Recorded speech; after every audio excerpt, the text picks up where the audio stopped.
Good morning everybody, welcome to Exampur. And आज हम new chapter start करेंगे और उस चैप्टर का नाम है टैक्सोनॉमी। तो सबसे पहले आप सभी को हेडिंग डालनी है टैक्सोनॉमी, ठीक है। वो सारे बच्चे जो वेट कर रहे थे, ठीक है, अब उनका वेट ख़त्म हो गया है और यहाँ पे आज तो मैं किसी का नाम नहीं ले पाऊँगी, लेकिन कल डेफिनेटली मैं सारे स्टूडेंट्स का नाम लूँगी जो 15 मिनट पहले से वेट करते हैं। लेकिन आज हम थोड़ा सा लेट हो गए हैं तो आज हम टॉपिक पहले स्टार्ट कर लेते हैं। वैसे भी हमें काफ़ी कम टाइम मिलता है बायोलॉजी पढ़ने के लिए। तो सबसे पहले हम बात करेंगे, आप चैप्टर का नेम लिखिए टैक्सोनॉमी, और जिसको हिंदी में कहा जाता है वर्ग की, जिसे हिंदी में कहा जाएगा वर्ग की, ठीक है। ये बिल्कुल नया चैप्टर है, बायोलॉजी अब से स्टार्ट हो रही है, क्योंकि इससे पहले जो कुछ भी हमने पढ़ा था एक्चुअली में वो क्या था, वो बहुत ही बेसिक लेवल से मैंने स्टार्ट किया था। तो कुछ बच्चों की शिकायत थी कि मैम क्वेश्चंस नहीं बन रहे हैं। क्वेश्चंस अभी नहीं बनेंगे, क्वेश्चंस तब बनेंगे, मैंने आपको पहले ही कहा था कि इसके बाद मैं एक चैप्टर और पढ़ाऊंगी और उसके बाद आप क्वेश्चंस करिए, ठीक है। थोड़ी सा धैर्य रखा करिए आप लोग, ठीक है। तो सबसे पहले अगर हम टैक्सोनॉमी की बात करते हैं बच्चों, तो टैक्सोनॉमी क्या होता है, ठीक है। तो टैक्सोनॉमी, टैक्सो मतलब होता है ग्रुप, ठीक है, और नॉमी मतलब होता है नेमिंग करना, और हिंदी में अगर इसे हम कहेंगे तो इसे कहेंगे समूह, और इसे कहा जाएगा नाम रखना, ठीक है। तो इसका क्या मतलब हुआ कि जब हम जितने भी लिविंग ऑर्गेनिज्म, यानी कि इस धरती पर जितने भी जीवित प्राणी हैं, उनका हम अलग अलग समूह बनाएंगे और उस अलग अलग समूह का कुछ नाम रख देंगे, जिसकी वजह से हमें उनकी स्टडी करने में काफ़ी ज़्यादा आसानी होगी। तो इस वजह से ऐसी ब्रांच बायोलॉजी की जिसमें हम जितने भी लिविंग ऑर्गेनिज्म हैं उनकी ग्रुपिंग करते हैं और उनका नाम रखते हैं, उस ब्रांच को क्या कहा जाएगा, टैक्सोनॉमी कहा जाता है या वर्गीकी कहा जाता है। इसके बाद दूसरी बात आपसे एग्जाम में पूछा जाता है कि टैक्सोनॉमी कितने स्टेप में होता है, ठीक है, कितने चरण में होता है। आप क्या बताएंगे कि यह 3 चरणों में होता है। यानी कि अगर आपसे पूछा जाए कि टैक्सोनॉमी कितने चरणों में होता है कंप्लीट, तो आप बताएंगे 3 चरणों में ये कंप्लीट होता है। सबसे पहले आप बताएंगे आइडेंटिफिकेशन, आइडेंटिफिकेशन, ठीक है, और इसको हिंदी में कहा जाता है पहचान।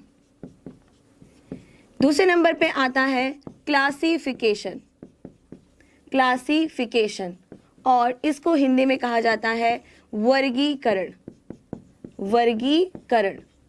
और इसके बाद तीसरे नंबर पर आता है यहाँ पर नोमेनक्लेचर, नोमेनक्लेचर, ठीक है। अगर हम नोमेनक्लेचर की बात करें तो इसे कहा जाता है नामकरण, नामकरण, ठीक है।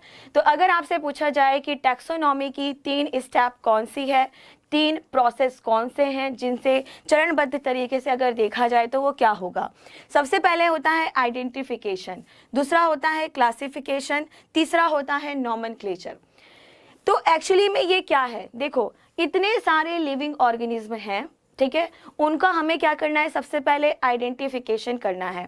जैसे कि आप किसी जंगल में चले गए, जंगल में आपको बिल्कुल एक नए तरीके का प्राणी दिखाई दे रहा है, या फिर कोई एक प्राणी आपको दिखाई दे रहा है, कोई एक ऑर्गेनिज्म आपको दिखाई दे रहा है।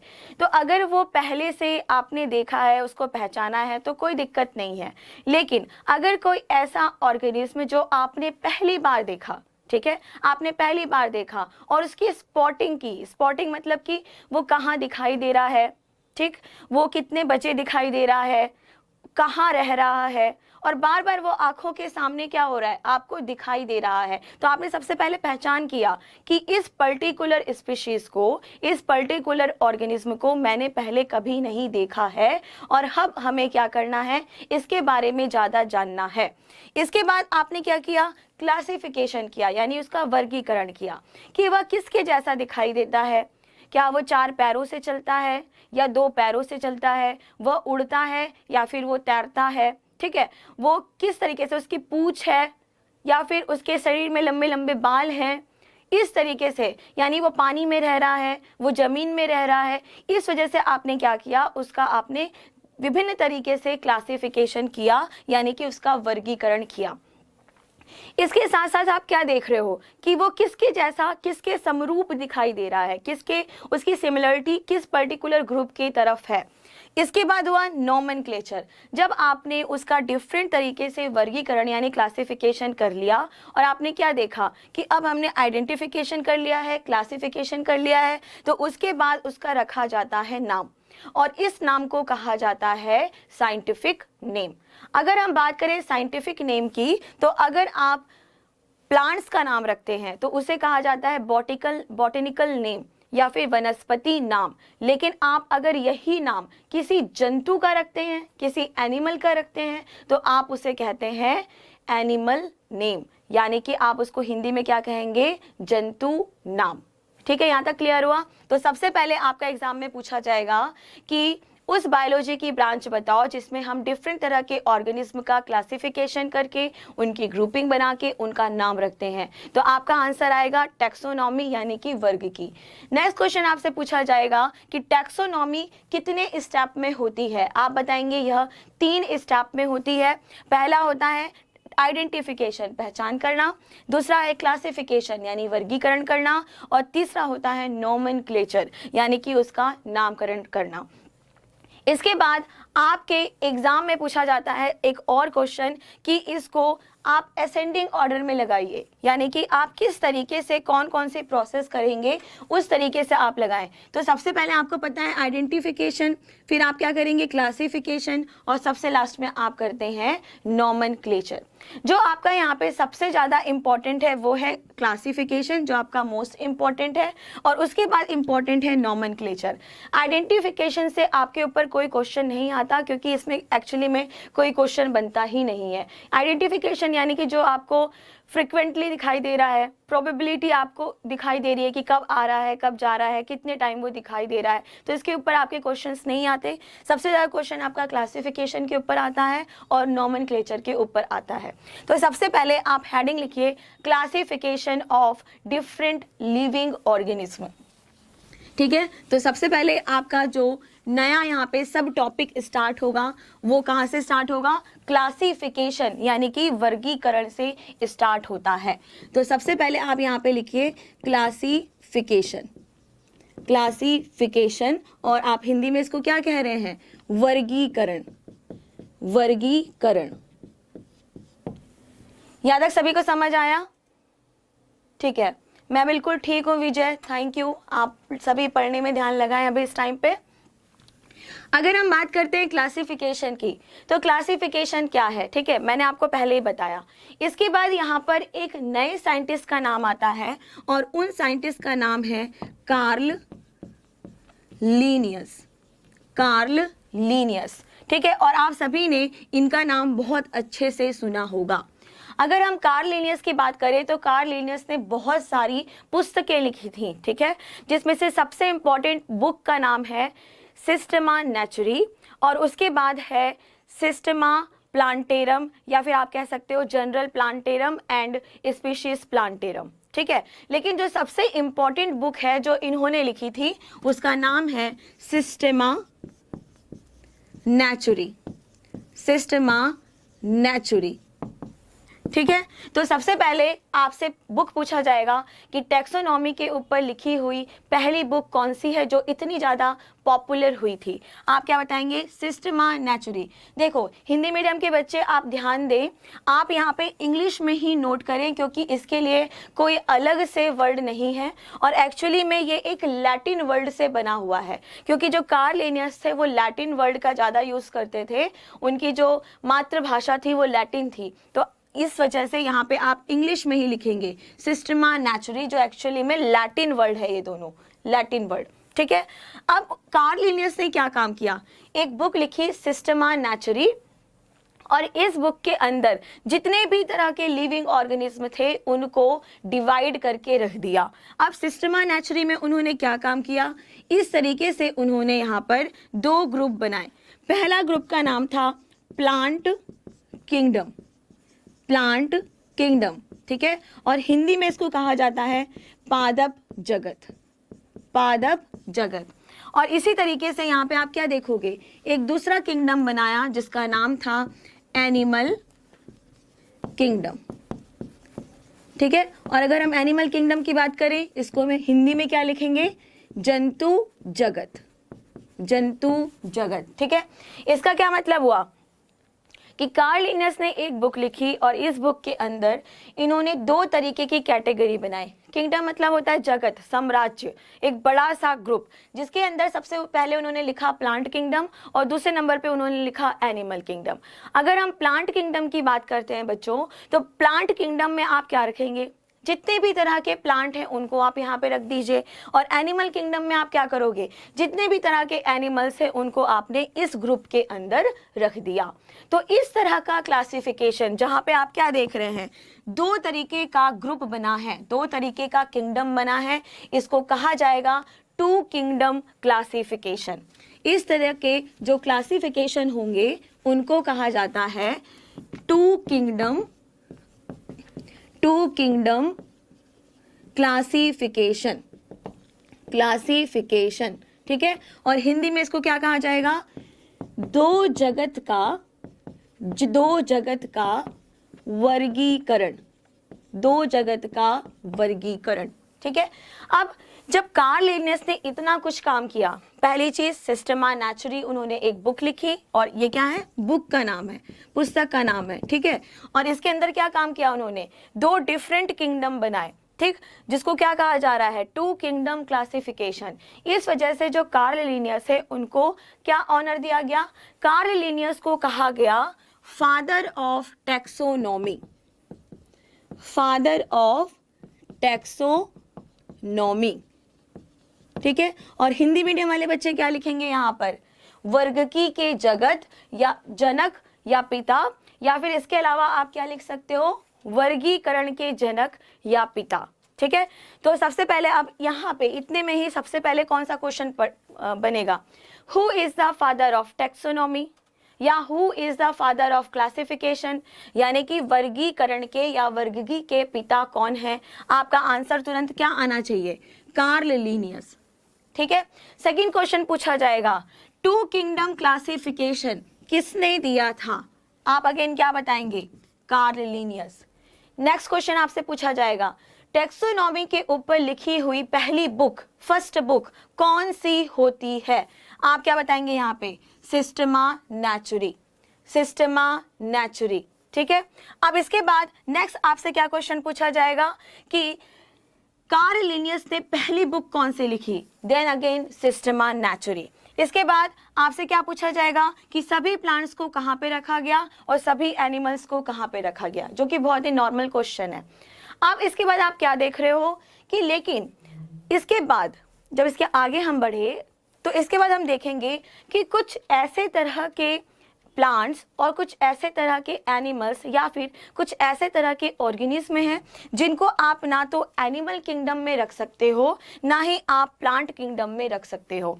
तो आने वाले साइंटिस्ट को क्या हुआ, इससे बहुत ज़्यादा परेशानी हुई। तो इस वजह से आगे जाकर के ये पूरी की पूरी जो थ्योरी है वो कैसी हो गई बच्चों, फेल हो गई। लेकिन आपके एग्जाम में इससे इतने से ही सबसे ज़्यादा क्वेश्चंस आए हुए हैं और आएंगे आगे, ठीक है। जब ये पूरा का पूरा थ्योरी फेल हो गया, इसके बाद यहाँ पे आप क्या देखोगे, एक नए तरीके के साइंटिस्ट आएंगे और इन साइंटिस्ट का नाम था R.H. विट्टिकर, R.H. विट्टिकर, ठीक है। आप हिंदी मीडियम वाले बच्चे लिख लो इसमें R.H. विट्टिकर, R.H. विट्टिकर, ठीक है। अब ये एक नए तरीके के साइंटिस्ट आए जिन्होंने क्या काम किया कि अब जितने भी तरह के लिविंग ऑर्गेनिज्म हैं उन सभी को इन्होंने 5 तरीके से अलग अलग डिवाइड किया, 5 तरीके से इन्होंने अलग अलग डिवाइड किया। और वो 5 तरीका जो इन्होंने अलग अलग डिवाइड किया उसका नाम था 5 किंगडम क्लासिफिकेशन, ठीक है, 5 किंगडम क्लासिफिकेशन। और इसको क्या कहा जाता है, तो आप हिंदी में बताएंगे 5 जगत वर्गीकरण, 5 जगत वर्गीकरण, ठीक है, अब हम इसके आगे बात करेंगे कि ऐसे कौन कौन से इन्होंने किंगडम या जगत बनाए, ठीक है, जो आपसे सबसे ज्यादा एग्जाम में पूछा जाता है। फर्स्ट नंबर पे आप लिखोगे यहाँ पे मोनेरा, और मोनेरा के लिए हिंदी में कोई अलग से शब्द नहीं है, हिंदी मीडियम वाले बच्चे भी मोनेरा ही लिखेंगे। दूसरे नंबर पे आएगा प्रोटिस्टा, प्रोटिस्टा, इसके लिए भी आपके पास कोई अलग से शब्द नहीं है हिंदी में, ठीक है। तीसरे नंबर पे आप लिखोगे यहाँ पे बच्चों फंजाई, और हिंदी में इसको कहा जाता है कवक, ठीक है। अब इसके बाद नेक्स्ट 3 हो गए। अब चौथे नंबर पे आप लिखोगे यहाँ पे प्लांटी, ठीक है, जिसको आप कहते हो पादप जगत। और 5वें नंबर पे लिखोगे एनिमेलिया, एनिमेलिया, जिसको आप कहेंगे जंतु जगत, जंतु जगत, ठीक है। तो सबसे पहले आपसे एग्जाम में पूछा जाएगा 5 किंगडम क्लासिफिकेशन किसने दिया, और ये आपके एग्जाम का सबसे ज्यादा फेवरेट क्वेश्चन है, ठीक है। कई बार ये क्वेश्चन आपसे पूछा है, चाहे एसएससी हो, चाहे आरआरबी हो, कोई सा भी क्वेश्चन हो, यहाँ तक कि यूपीएससी में भी, पीसीएस में भी, सब जगह ये क्वेश्चन पूछा गया है वनडे एग्जाम में। तो आप बताएंगे 5 किंगडम क्लासिफिकेशन किसने दिया, आप बताएंगे आर.एच. विट्टिकर ने दिया, ठीक है। इसके बाद दूसरा क्वेश्चन पूछा जाएगा कि कितने किंगडम इसके अंदर थे, आप क्या बताएंगे, 5 तरीके के, Monera, Protista, fungi, Plantae and animalia, ठीक है। यहाँ तक सभी को क्लियर हो गया। तो आप क्या देखेंगे कि जब इवोल्यूशन हुआ है, जब विकास हुआ है, तो विकास के चरण में सबसे पहले कौन बना होगा, सबसे पहले बना होगा मोनेरा, क्लियर है। और मोनेरा से ही आगे जाकर के इवोल्यूशन यानी विकास किसका हुआ होगा, प्रोटिस्टा का हुआ होगा। इसी तरीके से उसके बाद कौन बना होगा, फंजाई बना होगा, और इसके बाद प्लांट्स बने होंगे, और प्लांट्स के बाद ऐसा भी माना जा सकता है कि कुछ एनिमल ऐसे थे जो प्लांट्स से भी बने हैं, ठीक है। तो इस तरीके से हम क्या कह सकते हैं कि ये एक तरीके से इवोल्यूशन की प्रोसेस चल रही है। यानी कि जब आप मोनेरा की बात करें तो सबसे छोटे यानी प्रोकैरियोटिक हैं, यूनिसेलुलर हैं, पानी में रहते हैं, ठीक है। और किस तरह के पानी में ज़्यादातर रह रहे हैं, ओशन में, यानी मरीन वाटर में रह रहे हैं। और धीरे धीरे क्या हुआ, इनका इतना विकास हो गया कि ये एनिमल में अब हम कन्वर्ट हो गए हैं, ठीक है, बिल्कुल। अब इसके बाद नेक्स्ट हम बात करेंगे कि अगर हम क्लासिफिकेशन की बात कर रहे हैं तो सबसे पहले हम फर्स्ट नंबर पे यानी कि मोनेरा की बात करते हैं कि मोनेरा क्या होता है और इसके अंदर कौन से लिविंग ऑर्गेनिज्म को रखा गया है, ठीक है। ठीक है योगेश, गुड मॉर्निंग, ठीक है। तो सबसे पहले अब हम बात करेंगे यहाँ पे मोनेरा की, ठीक है। तो हेडिंग लिखो first number Monera kingdom, Monera kingdom, ठीक है। और हिंदी वाले बच्चे भी सेम यही लिखेंगे, मोनेरा जगत। तो इसके अंदर कौन कौन से लिविंग ऑर्गेनिज्म, कौन कौन से जीवों को रखा गया है। सबसे पहली बात जो फर्स्ट नंबर है, ये सभी होते हैं बच्चों एक्वेटिक, इसका मतलब ये सभी जलीय होते हैं, आराम से पानी में रहेंगे, ठीक है। दूसरा, चाहे तो ये फ्रेश वाटर में भी रह सकते हैं या फिर ये मरीन वाटर यानी समुद्री पानी में भी ये बहुत आसानी से रह सकते हैं। इसके बाद दूसरे नंबर से आपसे क्या पूछा जाएगा, दूसरा कैरेक्टर बताइए इसका, आप बताएंगे प्रोकैरियोटिक, प्रोकैरियोटिक। आपको याद होगा कि प्रोकैरियोटिक के बारे में मैंने आपको अपने फर्स्ट लेक्चर में ही बता दिया था कि प्रोकैरियोटिक क्या होते हैं। तो प्रोकैरियोटिक होते हैं ऐसे ऑर्गेनिज्म, ऐसे जीव जिनके न्यूक्लियस के चारों तरफ न्यूक्लियर मेम्ब्रेन अब्सेंट होता है या फिर टूटी फूटी कंडीशन में होता है, ठीक है। दूसरा मैंने आपको क्या बताया था, ये बहुत ही इमैच्योर होते हैं और पानी में होते हैं। तो आपको क्या समझ आया कि मोनेरा किंगडम में हम ऐसे लिविंग ऑर्गेनिज्म को रखेंगे, ऐसे जीवित प्राणियों को रखेंगे जिनका न्यूक्लियस या तो नहीं होगा, अब्सेंट होगा, या फिर कैसा होगा, बहुत ही इमैच्योर होगा, जो प्रॉपर तरीके से काम नहीं करता है, जिसका होना ना होना एक बराबर है। यहाँ तक समझ आ गया, ठीक है। तीसरे नंबर पे हम बात करेंगे, ये सभी होते हैं यूनिसेलुलर, यूनिसेलुलर मतलब कि एक कोशिकीय प्राणी, एक कोशिकीय प्राणी, इसका मतलब क्या हुआ, इनके अंदर हम कैसे ऑर्गेनिज्म रख रहे हैं, जो क्या हैं, केवल एक कोशिका के यानी कि एक सेल के ये बने हुए होते हैं। ठीक है, Shivani Verma good morning. Ganga Yadav improper नहीं है बच्चे, इसका मतलब होता है इमैच्योर, इम्प्रॉपर नहीं होगा, इमैच्योर होता है। ठीक है, ठीक है। अब इसके बाद हम बात करते हैं, अगर आपसे पूछा जाए कि क्या इनके अंदर जो कुछ भी प्रेजेंट है उसका कुछ एग्जाम्पल्स आप हमें बताओ। ठीक है, अगर हम एग्जाम्पल की बात करें, ठीक, कुछ बच्चे पूछ रहे थे कि मैम ये जो ईजी आप लिखती हैं ये क्या है, इसका मतलब है एग्जाम्पल। ठीक है, एग्जाम्पल, तो सबसे पहला एग्जाम्पल आप लिखोगे यहाँ पे बैक्टीरिया, सबसे पहले आप इसका एग्जाम्पल लिखोगे बैक्टीरिया, और हिंदी मीडियम वाले बच्चों को पता है कि इसे क्या कहा जाता है, जीवाणु कहा जाता है। और दूसरे नंबर पे आप क्या बताएंगे, ब्लू ग्रीन एल्गी। ठीक है, और हिंदी में इसको कहा जाएगा नील हरित शैवाल, नील हरित शैवाल। यहां तक क्लियर है।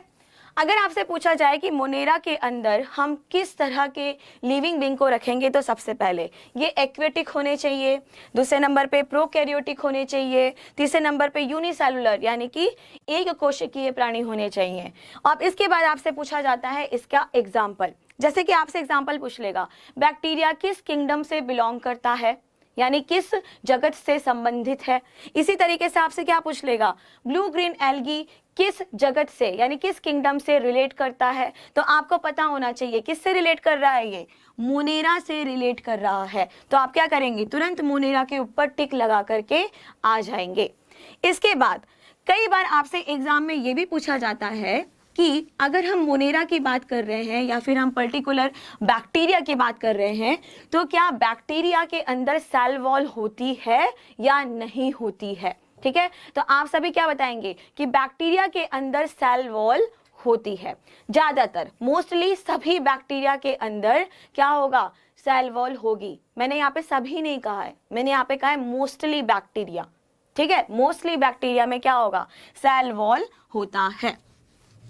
ठीक है, तो अब आप इसका फिफ्थ जो करैक्टर है या फिफ्थ आप पॉइंट है वो क्या लिख सकते हैं कि इनमें सेल वॉल प्रेजेंट होता है, सेल वॉल प्रेजेंट होता है। ठीक है, और हिंदी मीडियम वाले बच्चे लिखेंगे यहाँ पे कोशिका भित्ति, कोशिका भित्ति उपस्थित होती है, कोशिका भित्ति उपस्थित होती है।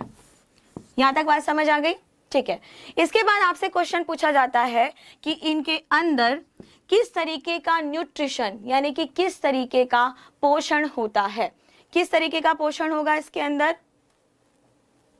Anil Kumar thank you, Rakesh thank you, पढ़ने में ध्यान लगाइए आप सभी। हाँ बिल्कुल ठीक है। नंदिनी कुशवाहा स्पेलिंग आप ठीक कर लीजिए। दिलीप नमस्ते।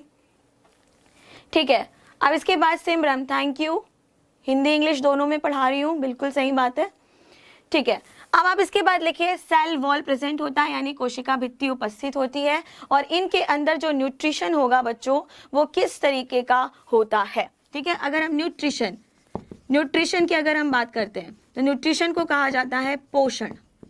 ठीक है, पोषण, इनके अंदर पोषण किस तरीके से होगा, तो सबसे पहले होता है कीमोसिंथेसिस, कीमोसिंथेसिस। ठीक है, अब यहाँ पे आपने नया शब्द सुना, आप सभी अभी तक क्या पढ़ते आए थे, फोटोसिंथेसिस है ना, लेकिन इसके अंदर क्या होगा, कीमोसिंथेसिस। तो अगर हम कीमोसिंथेसिस की बात कर रहे हैं तो कीमोसिंथेसिस, कीमो मतलब क्या होता है बच्चों, केमिकल है ना, और सिंथेसिस मतलब क्या होता है, किसी चीज का फॉर्मेशन होना, किसी चीज का संश्लेषण होना। इसका मतलब कि ये सभी क्या करते हैं, रासायनिक क्रिया से संश्लेषण करते हैं। हिंदी वाले नोट कर ले, ये क्या करेंगे, रासायनिक क्रिया से अपने पोषण का संश्लेषण करते हैं। ठीक है, यानी कि इनके अंदर फोटोसिंथेसिस की प्रोसेस नहीं होती है। इसके अलावा ये अपना न्यूट्रिशन और कहाँ से लेंगे, इसके अलावा अगर आप देखो तो ये अपना न्यूट्रिशन कहाँ से लेंगे, ये होते हैं पैरासाइटिक, पैरासाइटिक यानी कि ये होते हैं पैरासाइट। ठीक है, पैरासाइटिक मोड ऑफ न्यूट्रिशन, यानी कि ये कई बार परजीवी भी होते हैं और अपने खाने के लिए ये किसी और के ऊपर भी डिपेंड होते हैं।